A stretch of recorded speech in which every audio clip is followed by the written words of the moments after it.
This is the Todd Atkins Show, okay? We're talking about Todd Atkins. I've known him for a very long time. Fantastic person, handsome person, and a really tough guy, okay? You're talking about a tough guy. He talks about combat sports. You're looking at Colby Covington, fantastic people in combat sports, and Todd Atkins is a highly respected person. He talks about it all the time. He's got a great show. You're watching the greatest show, okay? The Todd Atkins Show, and you're watching it. I would not want to pick a fight with Todd. I would not want to pick a fight with Todd, so don't miss it. He's got the greatest people and the greatest show. Not like the fake news, okay? He's a great show, highly respected, and you don't want to miss it, believe me.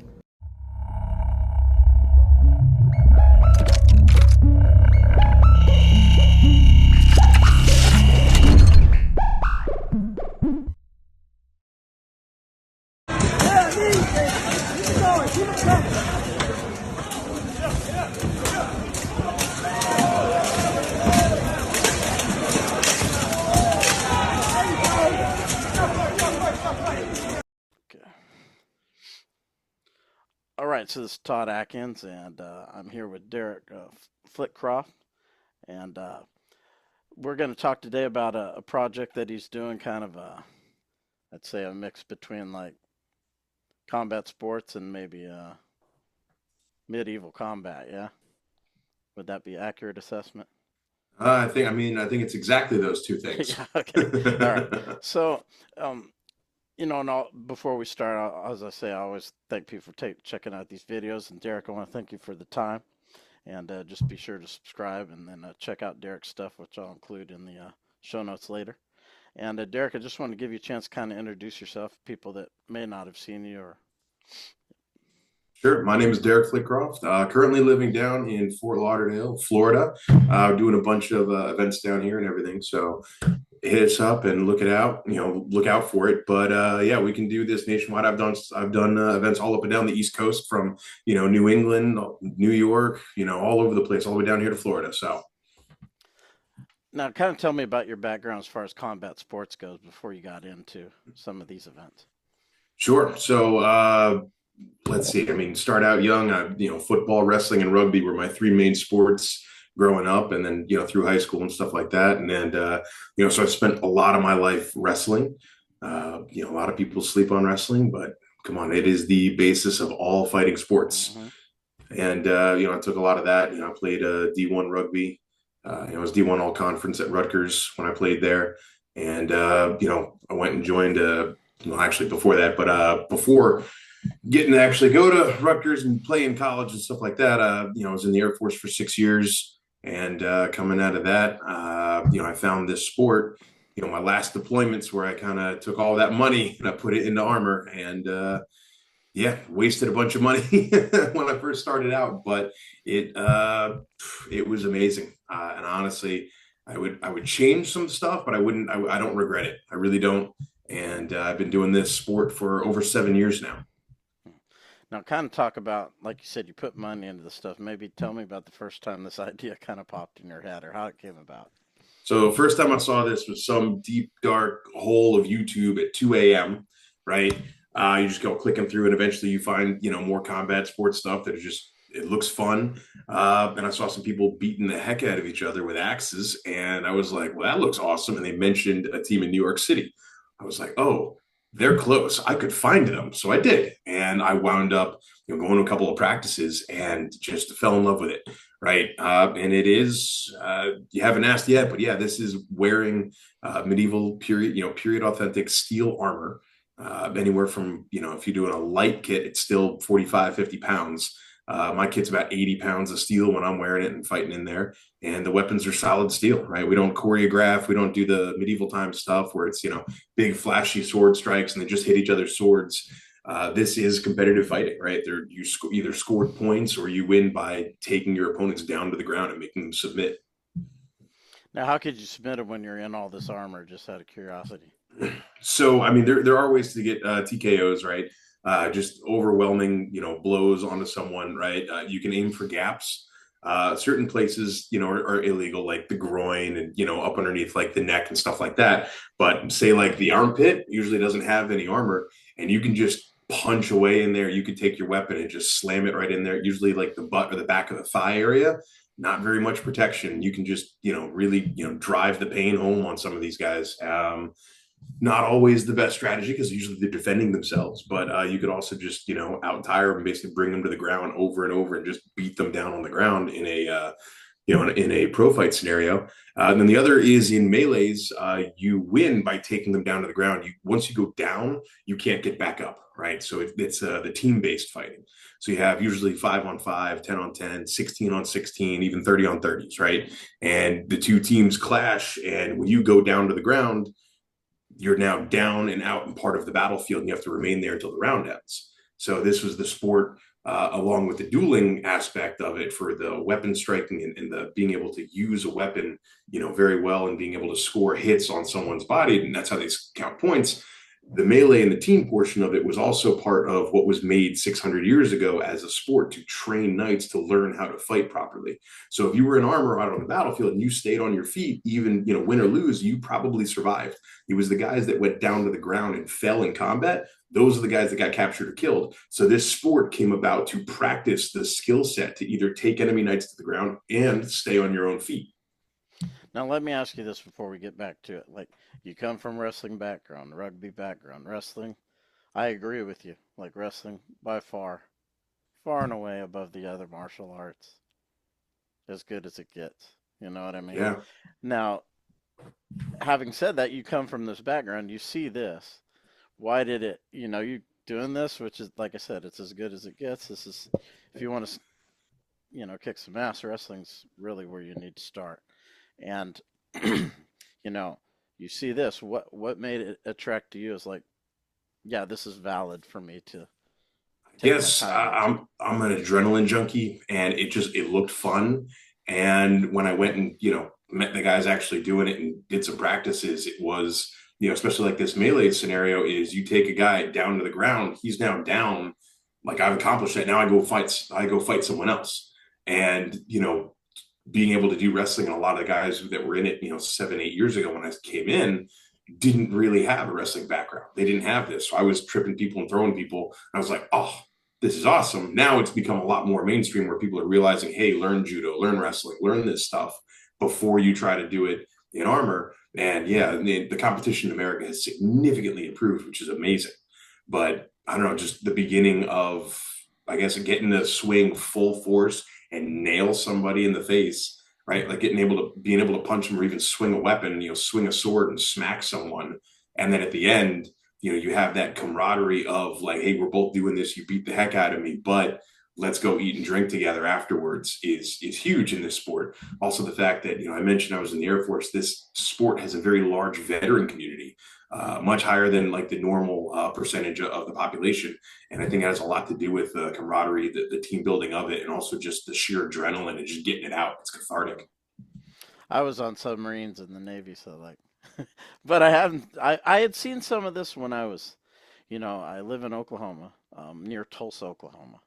Yeah. And there's this area, I think there was a park, I'm trying to remember the exact name of it, but they were doing this stuff many, many years ago. Like, Yeah. but I don't think they were doing like you're talking about, where they're just full on So, I mean, yelling so on the Tulsa people. guys, Yeah, Tulsa Free Company is actually up there in Tulsa, Oklahoma. yeah. So guys are doing it. In terms of many, many years ago, it might have been more of the either LARP or the foam end of it. Right. In which case, I mean, the foam sword stuff is a lot of actually how we train for point stuff, because, without having to get all in kit, you can just go out there in a t-shirt and shorts and do some practice and actually spar with someone. So it's a great way to learn.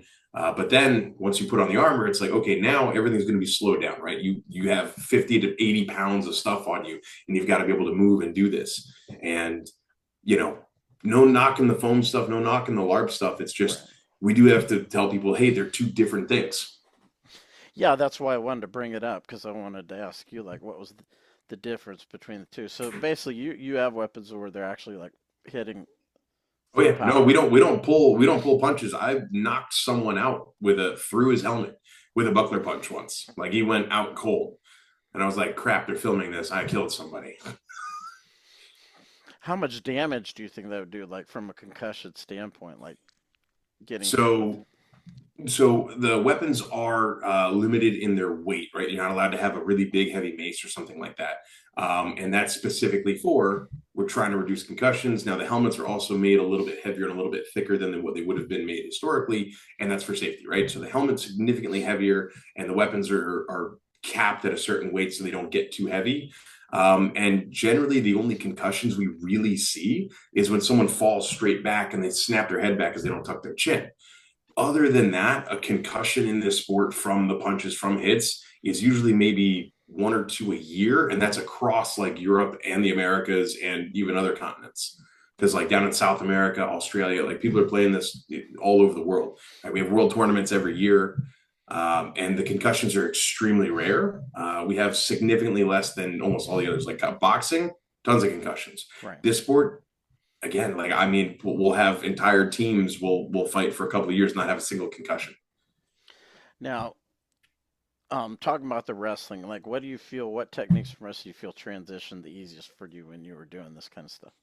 So initially, being able to do a collar tie and being able to like push someone around and take that forearm and just place it and move them around, people didn't know that. And so I'm able to come up and they're like, oh, I'm going to grab you. I'm like, cool. And I just start pressing them and I can move them around. A guy that's even bigger than me, you know? And then there's just stuff being able to do, like, basically grabbing behind the shoulder here and being able to do arm drags and stuff like that. And people don't really see it coming, especially in armor. They think, oh, I can't grab onto that. But meanwhile, there is an elbow cop. It sticks out a little bit. So you can kind of get it and get a good, grip on it and yank and just working some of that. I mean, heck, the like the outside trip, like running through someone, getting them off to one side and then doing an outside trip works beautifully. I think they call it an osoto because people learned it in judo as a Japanese term, osoto. So like, it's an outside trip. It's pretty easy, but it's like having that knowledge and coming into it and understanding, footwork and being able to keep your hips low and stuff like that, right? A lot of guys try to headlock and just try to wrench. And then coming from wrestling, you understand, okay, I sit my hips back and I just kind of let you do that. And you get tired pulling on my head. And then eventually I'll be able to push your arm off, right? Duck my chin, shrug my shoulders. And now you're leaning forward. You got all your weight forward and I'm behind you. I'm just shove you over. So there's a bunch of little stuff like that is just wrestling teaches you that center of gravity and that core strength that is so crucial to this sport. So probably more the clinch techniques. You can't really harder to So, do freestyle techniques in the armor. yeah, no, so a little harder that, and you don't want to fall with them, right? In a pro fight, you can fall with them as long as you land in a dominant position. So for that, lat drops, fucking great, right? But in a melee, you want to stay on your feet, so you don't want to do some stuff like that. So there's definitely moves that you would like. I wouldn't shoot a double leg in armor. Could it work? Sure, but if my knee touches when I go to shoot it, I'm down, I'm out. I have to stop. So not effective in that sense. Now, how bad does it hurt? Like if someone hits you across the chest with the whatever. So it depends on what armor you're wearing, right? So I have a cuirass, so I have a solid breastplate and backplate on my torso. So I eat axe shots all day long, right? Now, if someone has a brigandine, so it's basically little small pieces of steel that are segmented, so it moves and flows pretty easily. But that also means because it moves, it flexes. So when something hits it, it flexes into you. So with a brig, and you usually, it's padded and it's padded underneath, and you have the steel on top that stops the blow.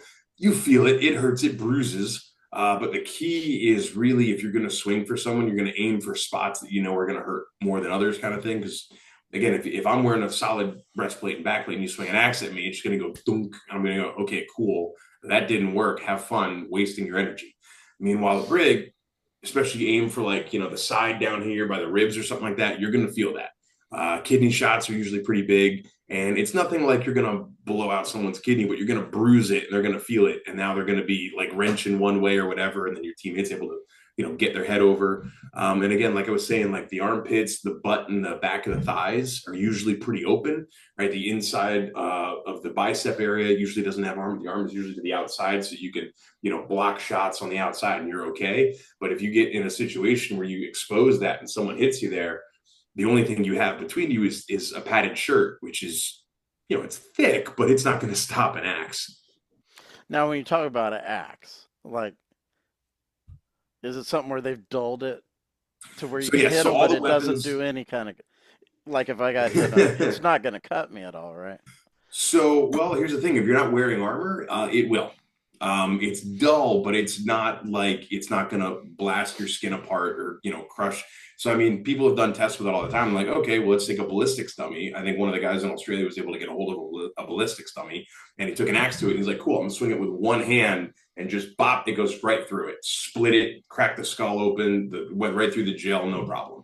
Right? It's still that thin. Like it's thin at the end of it, but it's dull just like it would have been, 600-700 years ago in the tournaments. They're not trying to kill each other in a tournament setting, which is what we're, emulating and what the sport is based on. It's based on those tournaments. You're not trying to kill each other, but you are going to hurt each other, right? You're trying to prove that you're better than them, but at the same time, if you go to war, you're going to go to war with these guys. So if you're purposely out there killing each other in a tournament, you're wasting your own, manpower. So again, blunt weapons. So the swords are blunt, the axes are blunt, but if you're not wearing proper armor, they'll still kill you. Like they'll break bones. I've seen plenty of guys get like arms and some other stuff like ribs broken, and even worse is I've seen guys. So what we wear is we wear mittens that cover like basically when they cover the hand and they still articulate and move, but it's a solid piece going all the way across your knuckles and fingers, going across left to right as one solid piece. And if you have the individual fingers being just little tiny plates covering the fingers, it's called finger gauntlets. And they're technically not illegal in the sport, but if anyone's fighting for me and with me, I'm never going to let them wear it because I've seen people lose their fingers, right? So I've seen a longsword just kind of come in at a sideways angle or something, hit someone's finger, an index finger, and just lopped it off, and it goes across the room. And then it's like, okay, what do? We put it in a bag and we try to send it to the hospital. But the stuff, even while wearing some forms of armor, and even still, a longsword is a light weapon. It's not even a heavy weapon like an axe. And it took a finger off like nothing. Now, what's the fandom? What's the crowd, what can I say, like kind of the makeup? What's the makeup of the crowd that goes to watch these kind of events? So I guess it depends on where we are, what kind of situations around it, because I've seen everything from like there's tons of little kids and their parents to, we've got, middle-aged people in their 50s. Surprisingly, we have a fair marketplace in middle-aged women that love watching it on Facebook.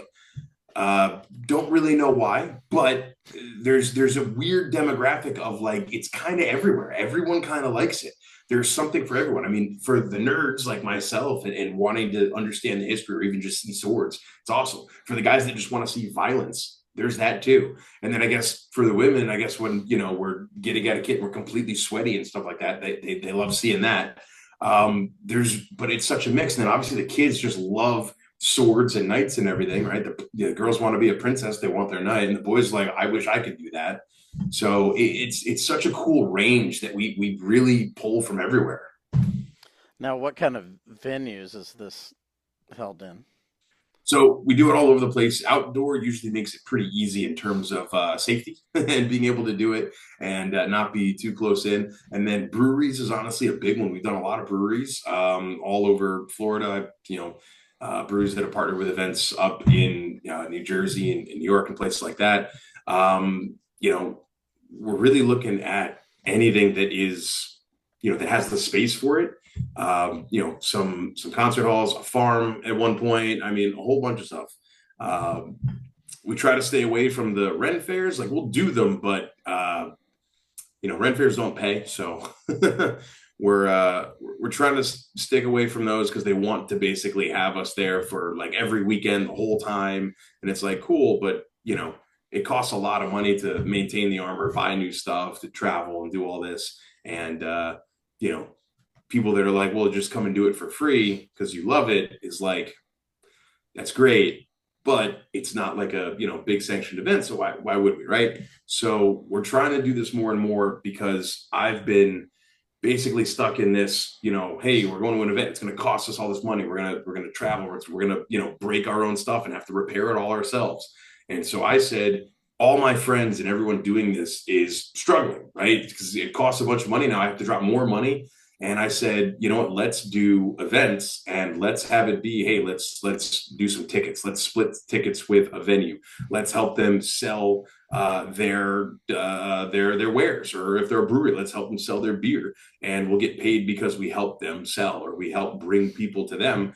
And we've done a couple of fundraisers, charity fundraisers for we just did one last year for breast cancer, and it was awesome, right? But then the money that we're taking in for the event, I'm making sure it gets doled out to the guys that are putting their blood, sweat, and effort and money into this sport. So all the guys that are fighting get paid, and that's really what the I guess like the movement I'm trying to do here is with my brand, Castle Tournaments, is putting on these events to try to get the guys that are actually the entertainment and working at this. It's getting them paid.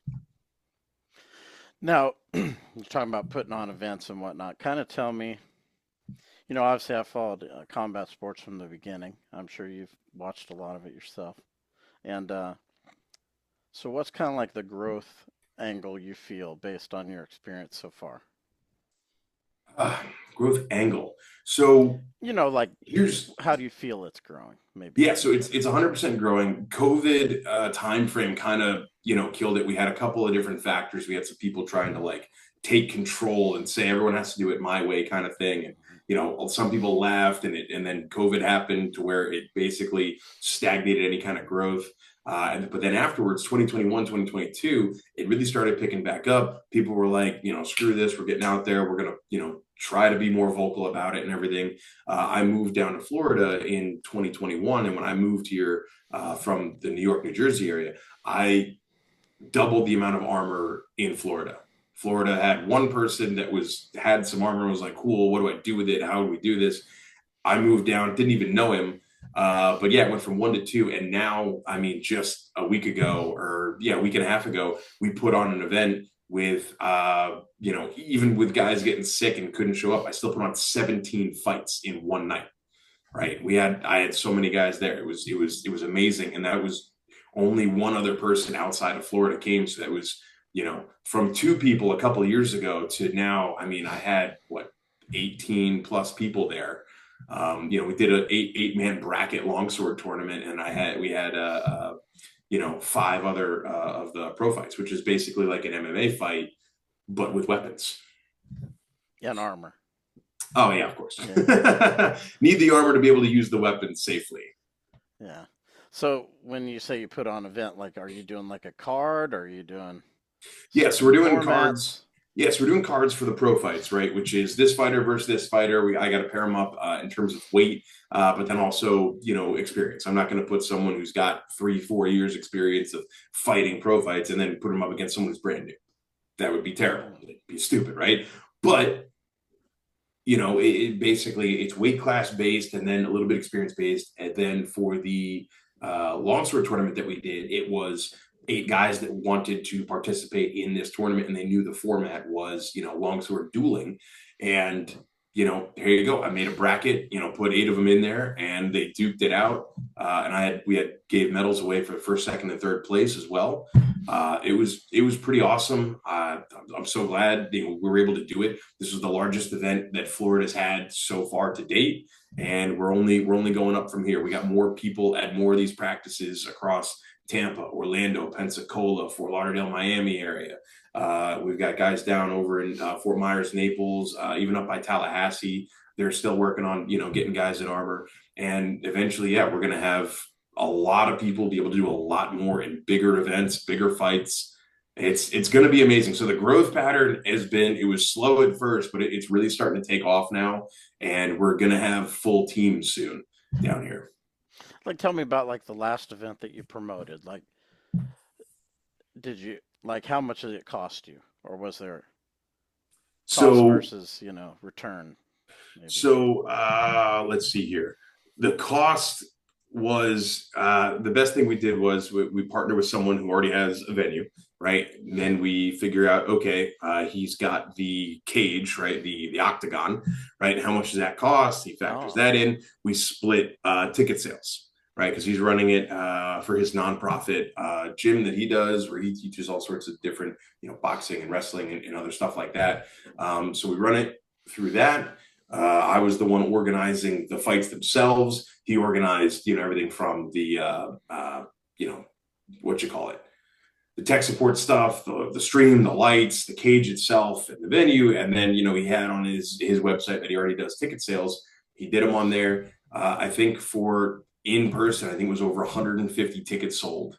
And it was in Auburndale. So it was kind of not middle of nowhere, but it was like between Tampa and Orlando, kind of out where there's not really that much going on. And we still had over 150 people buy tickets and show up, which was pretty amazing, right? I was, spending time on Instagram and stuff like that, trying to promote it, Facebook. We had the guys in Tampa and Orlando, word of mouth, trying to be like, hey guys, come on. And I know we had a lot of people like, that where it's at in Auburndale, it's so far. I'm not going to drive an hour and 20 minutes to go there. I'm like, come on. How many times you guys like go to a concert or go to a football game or something like that? It's an hour away. Like that's no problem. Now all of a sudden it is. So I think we lost in terms of total number of tickets on that a little bit, but our cost was not very high, which was great. So I think coming back, I think the numbers are still coming in from the live stream and stuff like that. But I think it's just over $1,000.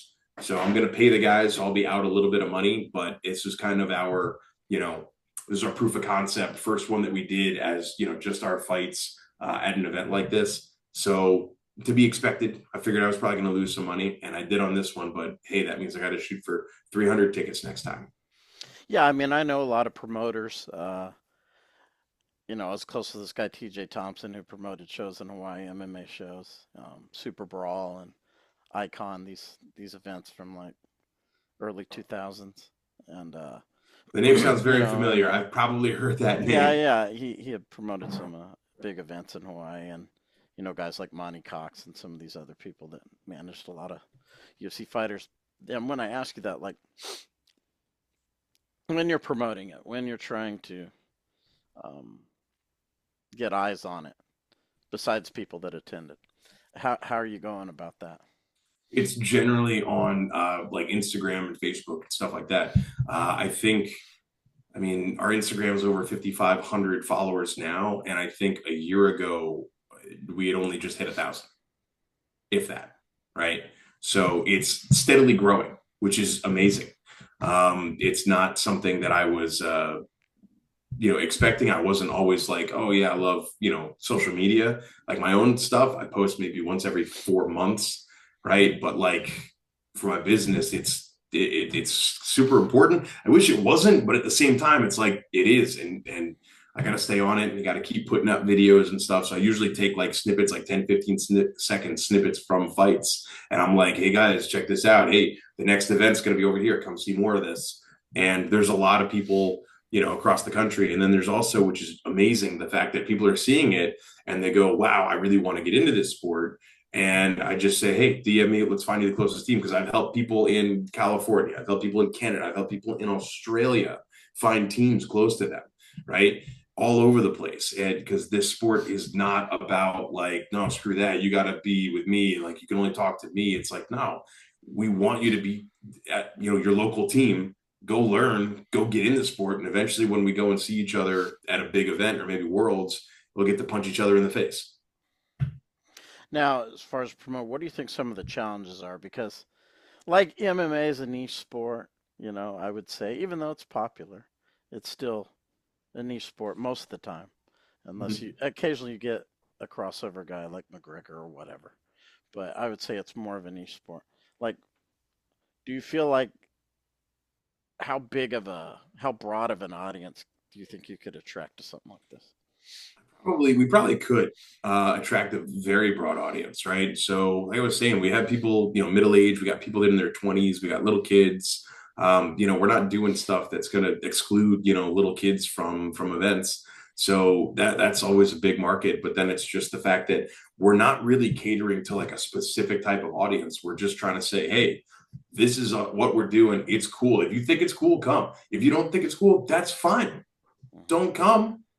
We still got we're going to do what we're doing, whether or not, someone's into it or going to come or not. Right. So it's just more of, we're going to put it out there, and everyone that sees it that wants to, we invite them. Like, come on, come see it, come check it out.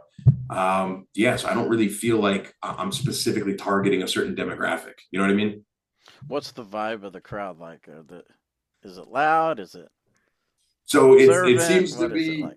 yeah, it seems to be observant. And I mean, because I think I was doing a poll, right? I was out there with a mic, and I was just asking, like, how many of them had never seen this type of fight before. More than 90% of them never seen this sport before, right? That were physically there at the event, and they were loving it. So I mean, you have the oohs and ahs, and then you get sparks fly off of the helmet when you got a good solid hit on it, right? And you hear the crowd, oh, you hear it, right? And then big hits, and you hear the ooh, and like a big takedown or whatever, and they slam into the, oh, excuse me, they slam into the ground. You hear them like yelling. There's people in the back jumping. So like the crowd gets into it, which I think is amazing, right? Because we don't want the opera type crowd just sit back and clap at the end kind of thing. We want, like, get involved, scream, yell. And I tell people all the time, it's like the louder you cheer, the harder they're going to hit each other. Come on. Yeah, more like ECW type crowd. Yeah. Now, I want to ask you this. Florida is one of the states I was probably in terms of combat sports, maybe one of the biggest states. It's Maybe a the big one biggest. for sure. Yeah, maybe It's the a big biggest. one. Do you get any pushback from people that are into the combat sports scene, like saying, "Oh, what is this?"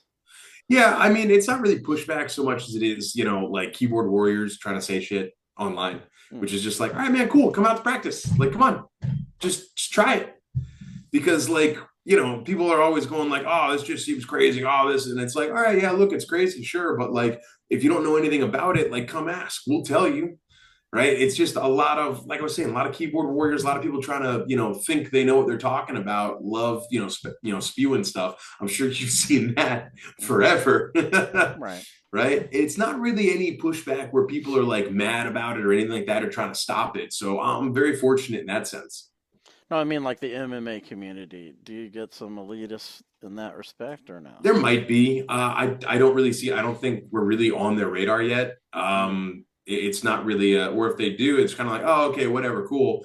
I remember when I was doing the show Night Fight on History Channel. Who was it? You're gonna hate me now because I'm like drawing a blank. Because I even got to meet him and thank him for it. Chuck Liddell. Oh, okay. Almost spaced on his name. That would have been terrible. Love the guy. Loved him beforehand. And then when we did the show back in, what was it, 2019, I think it came out in January or so, right around this time, he actually tweeted it out like from a commercial that he saw. And he was just like, wow, this, like, I wouldn't even do this. This is insane. This looks awesome. And I remember, I think it was UFC 271 or something like that, 270 down in Miami. So what I do personally, is my day job. I do private security contracting. So I basically was with him and his family and stuff like that, and helped escort him around and stuff like that around the venue. And at one point, it's like, hey, they're telling you don't take selfies, like, be professional and everything. So I did, but the moment I got to, and he was alone, shook his hand. I'd said, hey man, there was a tweet you guys put out.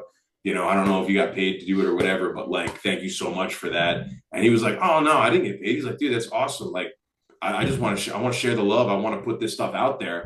And I was like, I love him even more. He's just an awesome guy. And, so it's guys like that are going and saying like, hey, I'll promote it. Like, this stuff looks cool. Keep doing it. And if that's the reaction we keep getting, I'm just going to be ecstatic, and we're going to keep going. Yeah, his coach John Hackleman comes on my show sometimes. He grew up in Hawaii, went to Kalani High School. I lived on Oahu for a long Kalani, time. really? Well, yeah, Yeah, my mom yeah. grew up on Kailua Bay. Yeah, I lived on So Oahu for a long time, and so yeah, we kind of then have you that moved to connection. Oklahoma. Well, I'm from Oklahoma, Okay. and I lived on Oahu. I lived in Japan. I was in the military, but I stayed on Oahu, went to college and stuff. But I came back here because my Very parents were nice. getting older and whatnot. Yeah, Yeah, no, that just makes sense. Yeah. I mean, my mom grew up out there. My grandparents still have the house over there on Kailua. yeah. It's awesome. Now, were you into like Excalibur and stuff like that? Did you ever watch Excalibur? So, I mean, I guess I guess that wasn't really the draw for me, but at the same time, it's like I never saw that as like, oh, that's whatever, that's swords. Like I always thought it was cool. I never thought like I would be the one doing the swordplay and like learning this stuff and learning how to, swing and strike and all this stuff. So it was just kind of one of those like I never really saw it as what I was gonna do. And then I started doing it. I'm like, this is awesome. So even if you're not that guy, like turns out it's still awesome. Go out and do it. I mean, I don't know. I mean, I still think my sexual awakening when I was like 5 was Xena, Warrior Princess, right? That show. So Oh, like, I think it was deep seated in me anyway. I was gonna eventually pick up some swords and stuff. but you never saw Excalibur? No, that's one I did not actually. Sorry about Yeah, I that. think you need Everyone to now is watch going it. to be nailing me in the comments. Yeah, Like, I you seen think Excalibur? Are you Excalibur kidding is a me? movie you probably should watch if you're kind of into that stuff, you know. One thing I was thinking though, I kind of made a joke about this, but obviously you can't see someone get their head knocked off or something like this. But like people who are attracted to like the movie Excalibur and things like that, I'm not going to see somebody get impaled. So why should I? No. So why should I watch it? You know what I mean? Yeah, so instead of the impaling, like the The movie kind of stuff, person that thinks about that. yeah. So, I mean, if you're looking at it from the movie perspective, this isn't the movies, right? This is a combat sport. I mean, look at what a fight in a movie looks like versus an MMA fight, right, or UFC fight or something like that, right? They don't look the same, right? There's always an air of um, what is it? There's an air of chaos in a real fight, right? It's not perfectly choreographed. And that is something that, we do very well. It is, the fights are not choreographed. It is, hey, you both know the rules, get at it, clash, right? Do it. So if you're looking for that movie-esque specific stuff, you're not really going to get it. There's also the fact that the armor does its job.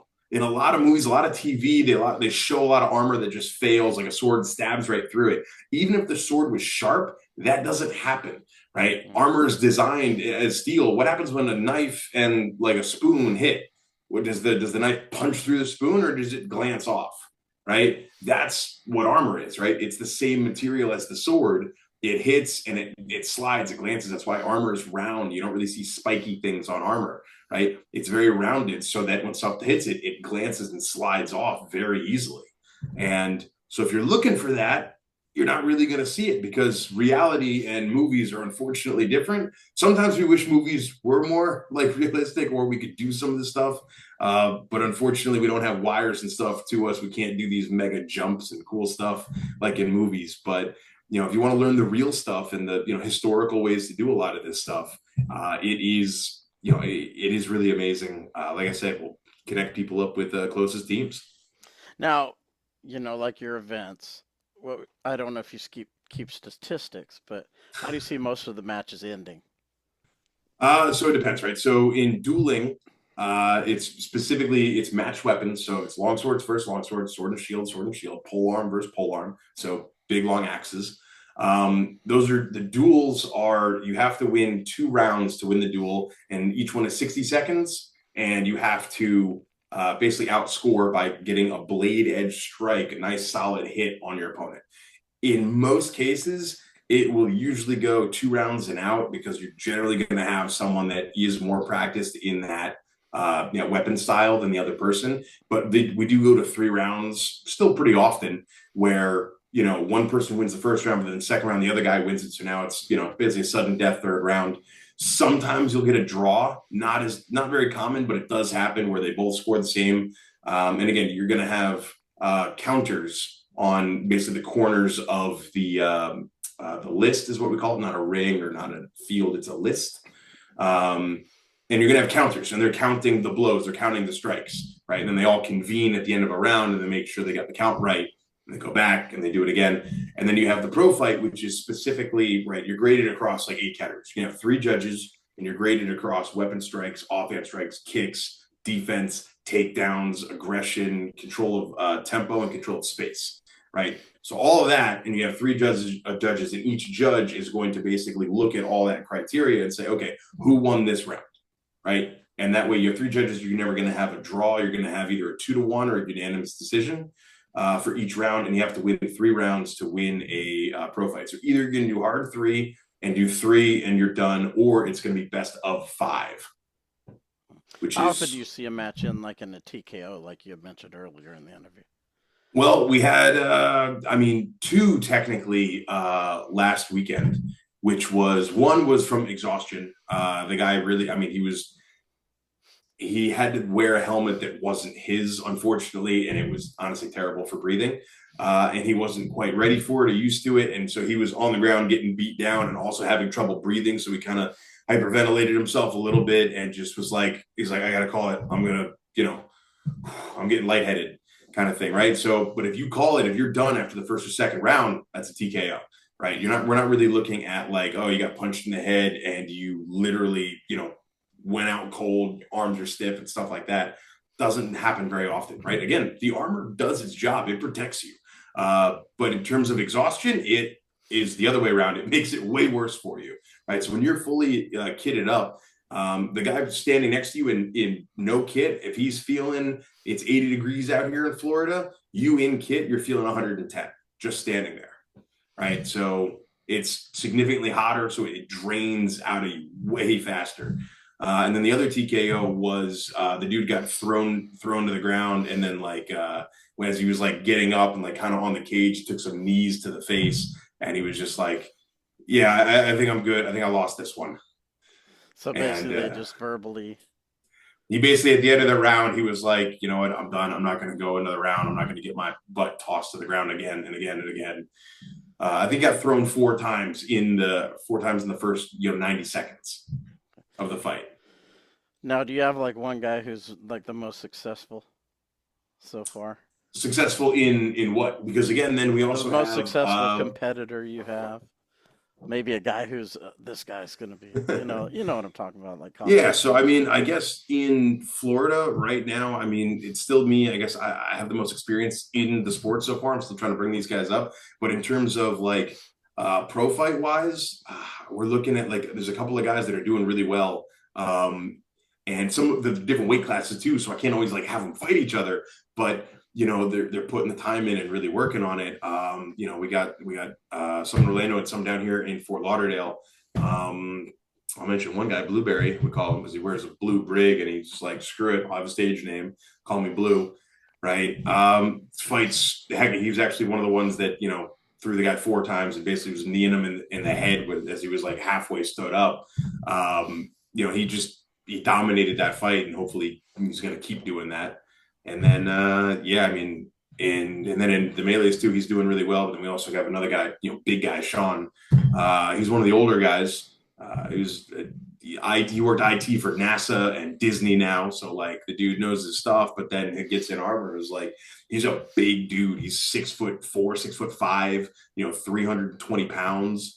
So he's just a big hunk of meat. He's a mountain. So when I fight him, I'm like, it's always so annoyed to fight him because he just like hunkers down like this. But meanwhile, he's already tall and he's wide. So you're like, I can't move him. And he's a pain in the butt. But at the same time, when you're on the same team and when we go and fight in fives, it's great having him because I know he's going to be up. He's going to be on that side. I don't have to worry about him, right? He can hold his own against just about anybody. And I love that. Now, for people who want to check this out, where can they watch it? Where can they find you? So Castle Tournaments is the same on Facebook. It's on Instagram. That's predominantly where I'm putting the stuff out. I also have a website, castletournaments.com. You can contact us directly through that, just like you did on Instagram. Easy way to contact me. Like I said, we help people get in touch with teams all over the place. We do events. We do everything from fundraisers to ticketed events. Heck, we can do birthday parties. It's any event really where we get to show our stuff and do this is really all we're looking for, and we're trying to spread the word. Most people don't know the sport exists, so that's what we're trying to change. Yeah, it's really interesting. I like have a contrast to some of the other combat sports stuff that I do, and it's interesting. Like I said, you being a wrestler to kind of be attracted to this, even though, like I said, wrestling to me is as real as it gets, compared to some of the other martial arts. And yeah, it's cool to talk to you about this thing that you're passionate about that you're trying to grow. Yeah, no, I appreciate it, man. Todd, this was huge. This was awesome. I appreciate, coming on the show and everything and talking. Thank you for the questions. I mean, like I said, I want to tell people about this sport, right? The first rule of Fight Club is don't talk about Fight Club, but the first rule of Medieval Fight Club is tell everyone. Yeah. Yeah, well, I appreciate it. Appreciate the time, and like I said, everyone who's watching this, if you want to check out this combat, the tower tournaments, and check out everything that he's doing. And as always, everyone who checks out the episode, I appreciate it. And until the next one, take care. Hola, soy Litzy La Bomba Dilene, boxeadora profesional de México, y estás viendo el show de Todd Atkins, en donde verás y escucharás a grandes talentos del boxeo. No te lo puedes perder.